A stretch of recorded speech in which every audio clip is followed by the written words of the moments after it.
Good morning students. Today I am discussing chapter Dissolution of Partnership Firm.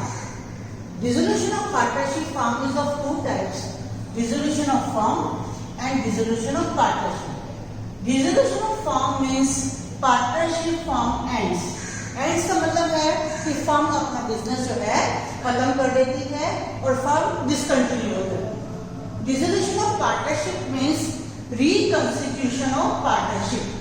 Reconstitution means change in partnership relation. It may be due to admission, it may be due to change in profit sharing ratio, death or retirement. Due to this, the relation between the partners changes and partnership firm continues its business. So there is a difference between dissolution of firm and dissolution of partnership. Is that clear?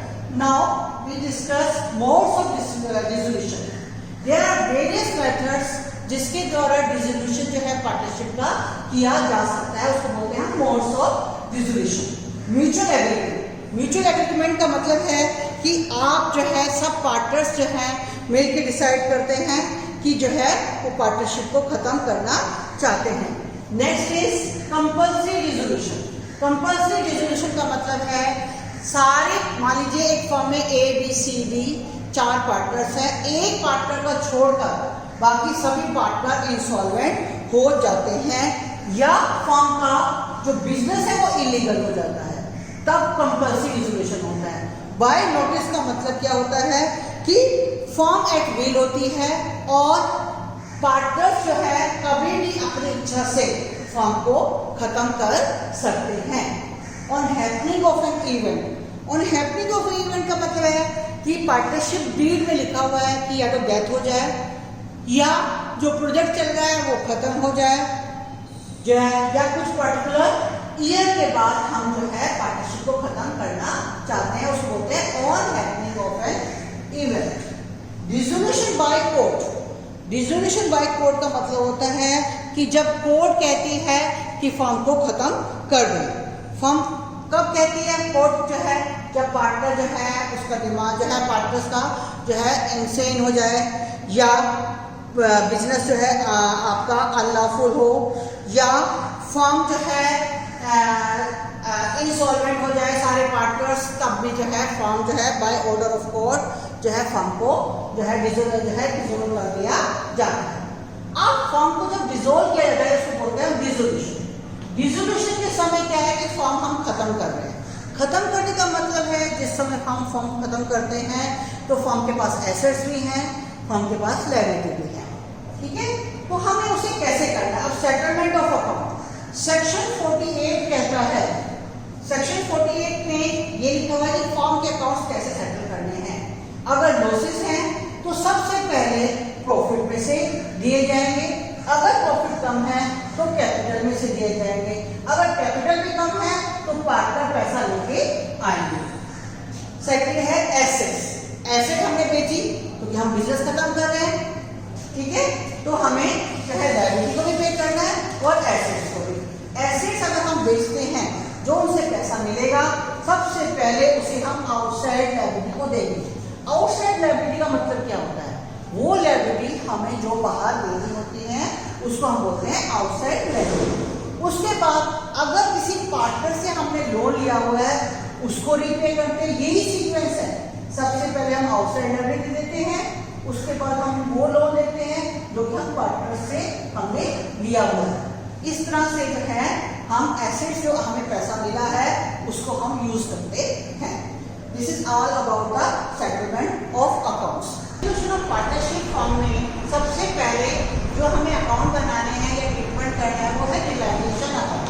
सबसे पहले realisation account बनाया जाता है जिसमें जो भी हम asset को बेचते हैं उनको हम ट्रांसफर करते हैं, कितनी हमारे पास एसेट्स हैं उसको हम ट्रांसफर करते हैं, जो लायबिलिटी हमें रिव्यू करते हैं उसको हम ट्रांसफर करते हैं. फिर लोन बाय पार्टनर अकाउंट.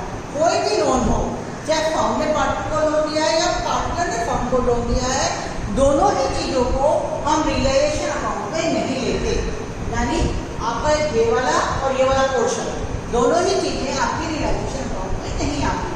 फिर हम बनाते हैं पार्टनर का कैपिटल अकाउंट और लास्ट में बनाते हैं हम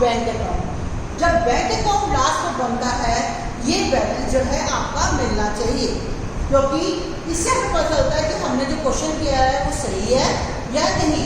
अब हम बढ़ते हैं first by first realisation account में चलते हैं। रियलाइजेशन अकाउंट का मतलब क्या है, जो भी एसेट्स कंपनियां जो है फर्म के पास हैं उनको हम ट्रांसफर करते हैं। ट्रांसफर करने का मतलब फॉर एग्जाम्पल आपके पास फर्नीचर है, फर्नीचर की वैल्यू है सपोज 10,000, आपने सोल्ड किया उसको 7,000 में। तो कई तरीके हैं फर्नीचर को बेचने के, या तो आप बेचो मार्केट में या कोई पार्टनर ले जाए, ये दो तरीके दिए हुए हैं। अगर मान लीजिए सपोज करिए हमारे पास फर्नीचर है और आपने बेचा 7,000 में, जब मैं कह रही हूँ कि आपने सारी एसेट्स को ट्रांसफर करना है, इसका मतलब क्या है कि जितना भी हमारे पास एसेट्स है, मान लीजिए फर्नीचर है, स्टॉक है, सपोज 5,000 का है, ये आइटम है आपके पास, एक ही आइटम है, सपोज दो आपके पास एसेट्स है, तो ऑल एसेट्स का मतलब है कौन कौन सी हमें एसेट्स को ट्रांसफर करना है। ऑल एसेट्स में हम सिर्फ एक्यूमुलेटेड जो प्रॉफिट्स हैं आपके जो है वो नहीं लेते, एक्यूमुलेटेड प्रॉफिट नहीं, एक्यूमुलेटेड लॉसेस उनको नहीं लेते। एक्यूमुलेटेड लॉसेस में आपका प्रॉफिट एंड लॉस का डेबिट बैलेंस है, एडवर्टाइजमेंट एक्सपेंसेस है और एक कैश और बैंक बैलेंस, ये तीन चीजें आपको नहीं लेनी। सारी एसेट्स को आपको रियलाइजेशन की डेबिट साइड पर ट्रांसफर करना है। इसका मतलब क्या है, मान लो अगर हमारे पास सिर्फ दो ही एसेट्स है बैलेंस शीट में, तो हम क्या करेंगे, फर्नीचर अकाउंट बनाएंगे, पहले हर एसेट को हम ट्रांसफर करते हैं। अब फर्नीचर क्या है, हमारी एसेट है, कौन सा बैलेंस होता है उसका डेबिट होता है। मान लीजिए 2 कैश का हमने खरीदा था 10,000 का, अब मैं कह रही हूँ कि जितनी भी एसेट्स हैं फर्म की, सपोज पूरी एसेट्स है, हमें ट्रांसफर करनी है। ट्रांसफर का मतलब इस अकाउंट को हमें क्लोज करना है। क्लोज करने के लिए उस बैलेंस को हम रियलाइजेशन अकाउंट में ट्रांसफर करेंगे, यानी कि 10,000 आपको कहाँ चले गए, रियलाइजेशन। अब ध्यान से देखिए, अब फर्नीचर में कुछ नहीं है, जब मैं फर्नीचर को हम मार्केट में बेचते हैं या कोई पार्टनर फर्नीचर को ले लेता है तो उस केस में हम फर्नीचर से एंट्री नहीं करेंगे, क्योंकि फर्नीचर तो खत्म हो गया, हमने रियलाइजेशन में ट्रांसफर कर दिया। तो जब फर्नीचर बिकेगा, अगर मान लीजिए मार्केट में बिकता है, तो हम क्या एंट्री करेंगे, हम रियलाइजेशन के थ्रू एंट्री करेंगे, क्योंकि हम बेच रहे हैं एसेट को, पैसा आएगा तो बैंक अकाउंट डेबिट या कैश अकाउंट डेबिट करेंगे। अब यहाँ पर बच्चे गलती करते हैं, यहाँ फर्नीचर लिख देते हैं, फर्नीचर में तो कुछ है ही नहीं, तो हमें यहाँ क्या लिखना है, रियलाइजेशन अकाउंट। यानी ये एंट्री क्या है, at the time of sale of furniture suppose. तो जब कोई एसेट बेची जाती है वो रियलाइजेशन के थ्रू ही बेची जाती है। सिमिलरली अगर हम लायबिलिटी पे आते हैं, लायबिलिटी में सारी लायबिलिटी हमें ट्रांसफर करनी, जैसे मैंने एसेट्स को ट्रांसफर किया, तो यानी अब ये फर्नीचर अकाउंट हमारा क्या हो गया, ये हमारा अकाउंट क्लोज हो गया। अब फर्नीचर में कुछ नहीं है। ऐसे ही जितने भी आउटसाइड लायबिलिटी, अब यहाँ एक शब्द है आउटसाइड। आउटसाइड का मतलब क्या होता है, लायबिलिटी 2 टाइप्स की होती है। एक होती है वो लायबिलिटी जो हमें पार्टनर्स को देनी है, एक लायबिलिटी होती है जो हमें बाहर यानी बिजनेस के लिए देने हैं, वो आउटसाइड लायबिलिटी कहलाती है। इसके एग्जांपल क्या है, क्रेडिटर है, बैंक से लोन लिया है या बिल्स पेबल है। यहाँ भी आपको ध्यान रखना है कि एक्यूमुलेटेड लॉसेस को जो है हमें एक्यूमुलेटेड प्रॉफिट्स को हमें नहीं लेना। यहाँ प्रॉफिट्स आएगा, जितने भी एक्यूमुलेटेड प्रॉफिट्स है, जैसे प्रॉफिट एंड लॉस का क्रेडिट बैलेंस, जनरल रिजर्व है, वर्कर कंपनसेशन रिजर्व है, इसके अलावा आपका जो है इन्वेस्टमेंट फंडिंग रिजर्व है, जितने भी रिजर्व है वो सब यहाँ पर आएंगे। लेकिन ये ध्यान रखना, अगर किसी पार्टनर का लोन है तो उसको आपको नहीं लेना है। तो हमने क्या सीखा अभी कि जितनी भी बैलेंस शीट में एसेट्स हैं उनको हम ट्रांसफर करते हैं डेबिट साइड पर, ताकि वो एसेट क्या हो जाए, वो अकाउंट क्लोज हो जाए। क्या नहीं लेना, प्रॉफिट एंड लॉस का डेबिट बैलेंस है, ये हमें नहीं लेना। फिर एडवर्टाइजमेंट एक्सपेंसेस हैं, अगर दिए हैं ये नहीं लेना, फिर कैश अकाउंट है हमें ये नहीं लेना। लायबिलिटी को भी इसी तरह से हम ट्रांसफर करते हैं, सारी लायबिलिटी लेते हैं सिर्फ जो कि आउटसाइड होती है। क्या लायबिलिटी नहीं लेते, जो भी पार्टनर का लोन है वो नहीं लेना आपको। एक्युमुलेटेड प्रॉफिट्स पे सारे रिजर्व्स और प्रॉफिट एंड लॉस का क्रेडिट बैलेंस आएगा, ये हमें नहीं लेना। बस अभी हम और आगे जो है इसको कंटिन्यू करेंगे। अब इसी रियलाइजेशन अकाउंट को हम आगे जो है सीखते हैं कि कैसे करना है। रियलाइजेशन अकाउंट बनाने के लिए हमने अभी सीखा था कि ऑल एसेट्स को हम ट्रांसफर करते हैं। जो भी बैलेंस शीट में एसेट है, ऑल एसेट में क्या छोड़ना है, हमें फिक्टिशियस एसेट को छोड़ना है। फिक्टिशियस एसेट कुछ नहीं है, जो आपके एक्युमुलेटेड लॉसेस हैं उनको हम फिक्टिशियस एसेट भी कहते हैं। जैसे प्रॉफिट एंड लॉस का डेबिट बैलेंस, अभी मैंने आपको बताया था, advertisement expenses, deferred revenue expenses, ये सब आपकी फिक्टिशियस एसेट्स कहलाती हैं। इनको आपने ट्रांसफर नहीं करना। और क्या नहीं ट्रांसफर करना, कैश और बैंक अकाउंट, ये हमें ट्रांसफर नहीं करना। तो ये दो चीजें हमें ट्रांसफर नहीं करनी। जितनी भी एसेट्स हैं उनको हमें रियलाइजेशन की डेबिट साइड पर ट्रांसफर करना है, ताकि उन एसेट्स में कुछ ना रह जाए, वो अकाउंट क्लोज हो जाए। ऐसे ही लायबिलिटीज में हमें आउटसाइड लायबिलिटी को यहाँ पर ट्रांसफर करना है। अब हमें क्या नहीं ट्रांसफर करना, यहाँ पर हमें एक्युमुलेटेड प्रॉफिट्स को ट्रांसफर नहीं करना।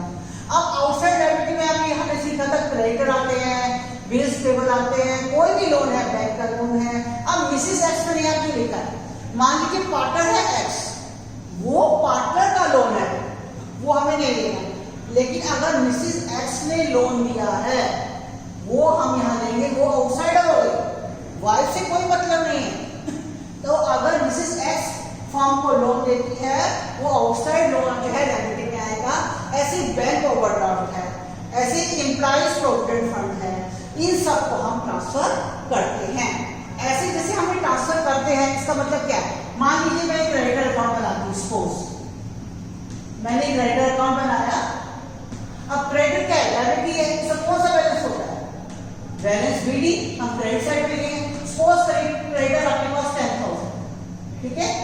अब मैं क्या कह रही हूँ कि हमने सारी लायबिलिटी आउटसाइड लायबिलिटी को ट्रांसफर करना है। कहाँ, रियलाइजेशन अकाउंट में। जब मैं रियलाइजेशन अकाउंट ट्रांसफर करूँ, यहाँ पर आपके इसका बैलेंस इनकी लायबिलिटी है, क्रेडिट बैलेंस होता है। तो मैं जब ट्रांसफर करूंगी तो मैं यहाँ लिखूंगी बेटे रियलाइजेशन अकाउंट, और यहाँ पर मैं लिखूंगी 10,000। अब जैसे मैं ये लिखूंगी तो क्रेडिटर के अकाउंट में कुछ नहीं रहेगा, और क्रेडिटर अकाउंट क्या हो गया, क्लोज। ये मैं बार बार क्यों बता रही हूँ कि चाहे हम एसेट ट्रांसफर करते हैं, चाहे हम लायबिलिटी ट्रांसफर करते हैं, जब हम उसको रियलाइजेशन अकाउंट में ट्रांसफर कर देते हैं तो वो अकाउंट क्लोज हो जाता है। और जब हम क्रेडिटर्स को रीपे करते हैं, यानी पैसा देते हैं, जो भी लायबिलिटी है हमें आउटसाइड लायबिलिटी को पे ही करना है जो है। ये चाहे क्वेश्चन में लिखा हुआ है या नहीं, या तो क्वेश्चन में लिखा हुआ। सपोज कई बार क्या होता है कि क्रेडिटर भी है, बिल्स पेबल भी है, बैंक ओवरड्राफ्ट भी है। बैंक ओवरड्राफ्ट क्या है, हमने बैंक से पैसा लिया हुआ है, बैंक ने हमें बैलेंस से ज्यादा पैसा दिया है, उसको बोलते हैं ओवरड्राफ्ट। तो कई बार लायबिलिटी में जो है कोई ऐसी लायबिलिटी होती है जो कि नहीं लिखा हुआ है कि उसके लिए वो पे की है या नहीं की। तो हम क्या करेंगे, लायबिलिटी को हमेशा पे किया जाता है, यानी बैंक लोन पे अगर कुछ नहीं लिखा हुआ तो भी हमें उसकी पेमेंट करनी है। अब जब हम पेमेंट करते हैं तो सबसे बड़ी गलती क्या करते हैं, जब हम किसी भी लायबिलिटी को नहीं पे करते हैं तो हम फटाक से क्या करते हैं, पैसा जा रहा है तो हम यहाँ लिख देते हैं क्रेडिटर अकाउंट डेबिट और टू बैंक या टू कैश, कुछ लिख सकते हैं। अब ये एंट्री गलत है। क्यों गलत है, क्रेडिटर में तो कुछ है ही नहीं, ये क्रेडिटर नहीं लिखना, यहाँ पर क्या लिखना है, रियलाइजेशन। तो जब भी हमें लायबिलिटी रीपे करनी है तो रियलाइजेशन अकाउंट के थ्रू करनी है। एसेट अगर हम बेचते हैं, लिखा हुआ है कितने में बिकी है तो अमाउंट लिखते हैं। अगर एसेट का कुछ नहीं लिखा, मान लीजिए हमारे पास 4-5 एसेट्स है, ठीक है, और जैसे मान लीजिए आपके पास स्टॉक है, स्टॉक के बारे में कुछ नहीं लिखा हुआ। अगर स्टॉक के बारे में कुछ नहीं लिखा हुआ, इसका मतलब क्या है, वो स्टॉक बिका नहीं, वो अपने आप आ जाएगा लॉस में, तो उसकी आपको एंट्री नहीं करनी होगी। एसेट के केस में ऐसा कर सकते हैं लेकिन अगर लायबिलिटी है और उसके बारे में ये नहीं लिखा कि उसको पे किया है नहीं किया, उसकी पेमेंट जरूरी होती है, आउटसाइड लायबिलिटी की पेमेंट जरूरी होती है। लेकिन अगर एसेट के बारे में ये नहीं लिखा कि वो बिकी है या नहीं बिकी है तो हम उसकी एंट्री नहीं करते। अगर लिखा है कि कितने में बिकी तभी हम एंट्री करते हैं। तो ये क्लियर हो गया कि जब भी हम लायबिलिटी को रीपे करते हैं तो उस लायबिलिटी का नाम नहीं आता, रियलाइजेशन का नाम आता है, क्योंकि हम रियलाइजेशन के थ्रू कर रहे हैं। इसका मतलब क्या है, जो है हमारा कैश जा रहा है, जब हम किसी लायबिलिटी को रीपे कर रहे हैं तो सपोज करिए यहाँ पर लिखा है, आपने यहाँ लिखा तो यहाँ पर आएगी इसकी एंट्री और यहाँ लिखेंगे टू बैंक अकाउंट और यहाँ लिख दीजिए कि क्या पे किया आपने, क्रेडिटर्स पेड, ठीक है। और अगर मान लीजिए बैंक ओवरड्राफ्ट के बारे में क्वेश्चन में साइलेंट है, कुछ नहीं लिखा हुआ, तो भी आपको पे करना है, क्योंकि आउटसाइड लायबिलिटी को पे करना ही होता है। तो यहाँ क्या करेंगे, टू बैंक अकाउंट, यहाँ लिख देंगे ओवरड्राफ्ट पेड। तो मेरे कहने का सिर्फ ये मतलब है, लायबिलिटी को हमेशा पे करना होता है, चाहे क्वेश्चन में लिखा हो या ना लिखा हो। लेकिन अब एसेट क्या करेंगे, सपोज मैंने लास्ट पार्ट में आपको आगे बताया था कि अगर कोई एसेट बेच रहे हैं, हम फर्नीचर बेच रहे हैं, तो फर्नीचर को हम नहीं करते, फर्नीचर हमारे पास है ही नहीं, तो क्या आ रहा है, जब हम कुछ बेचते हैं तो पैसा आता है, तो हम करेंगे एंट्री एसेट को बेचने पर bank account debit to realisation. ये नहीं लिखेंगे फर्नीचर, क्योंकि फर्नीचर में तो कुछ है ही नहीं, तो ये गलती कोई नहीं करेगा। तो यहाँ पर मान लीजिए फर्नीचर 10,000 का है, तो मैं 10,000 से एंट्री करूंगी, यहाँ लिखूंगी सेल ऑफ फर्नीचर। तो जब भी कोई एसेट बिकती है तो रियलाइजेशन के थ्रू बिकेगी, और कोई लायबिलिटी रीपे करती है तो भी रियलाइजेशन के थ्रू। अब यहाँ क्या है, रियलाइजेशन और क्रेडिट है, तो यहाँ लिखेंगे बाय बैंक अकाउंट में सिर्फ एक एग्जांपल बता रहे हैं। और यहाँ पर जैसे मान लीजिए फर्नीचर है, यहाँ लिखिए सेल ऑफ फर्नीचर, और यहाँ पर आपने 10,000 लिख दिया। तो इसी तरह से मान लीजिए स्टॉक के बारे में कुछ नहीं लिखा क्वेश्चन में, जहां आपने ट्रांसफर किया हुआ स्टॉक, लेकिन यहाँ पर उसने बेचा ही नहीं है, तो एंट्री नहीं होगी, ऑटोमेटिकली लॉस आएगा। जो है सिर्फ हमें लायबिलिटी को देखना है कि सारी लायबिलिटी जो यहाँ लिखी हुई है वो रीपे हुई है या नहीं। अब और क्या चीज है, हमें कभी भी बैंक अकाउंट और जो कैश अकाउंट होता है या पार्टनर का लोन अकाउंट है, मैं स्पोर्स की बात नहीं कर रही, स्पोर्स ये वाइफ की बात नहीं कर रही हूँ, मैं पार्टनर के लोन की बात कर रही हूँ कि अगर पार्टनर का लोन है तो उसे नहीं लेना, चाहे हमने उसे दिया हुआ है चाहे हमने उससे पैसा लेना है, दोनों ही केसेस में हम रियलाइजेशन अकाउंट को में जो है उस चीज को हम ट्रांसफर नहीं करते हैं। Is it clear?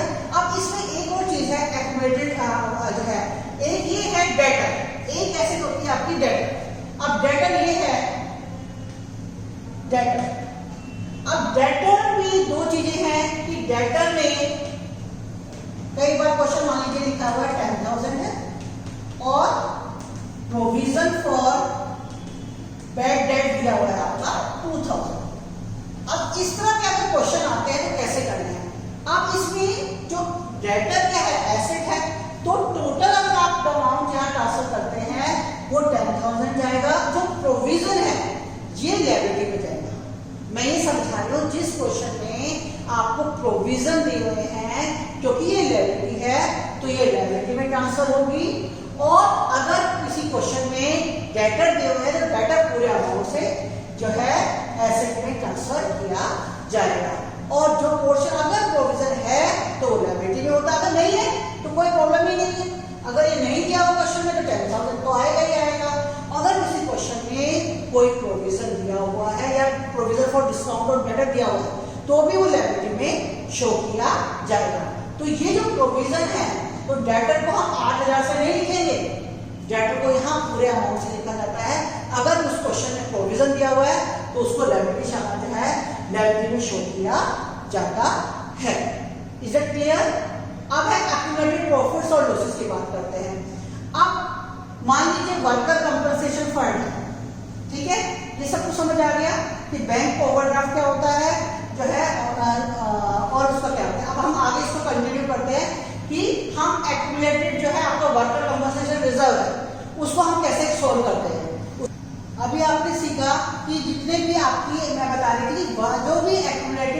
प्रॉफिट्स है उसका ट्रीटमेंट हम जो है रियलाइजेशन अकाउंट में कब करते हैं? जितने भी एक्यूमुलेटेड प्रॉफिट्स हैं हम उसको नहीं लेते, चाहे लॉसेज हैं चाहे प्रॉफिट्स हैं, उनको रियलाइजेशन अकाउंट में नहीं लिया जाता। लेकिन कब लिया जाता है वो मैं समझा रहा हूँ। जैसे मान लीजिए वर्कर कंपनसेशन रिजर्व कितना है आपका 50,000 और लायबिलिटी क्वेश्चन में दी हुई है कि वर्कर कंपनसेशन की लायबिलिटी है आपकी 20,000, तो कितना बच गया?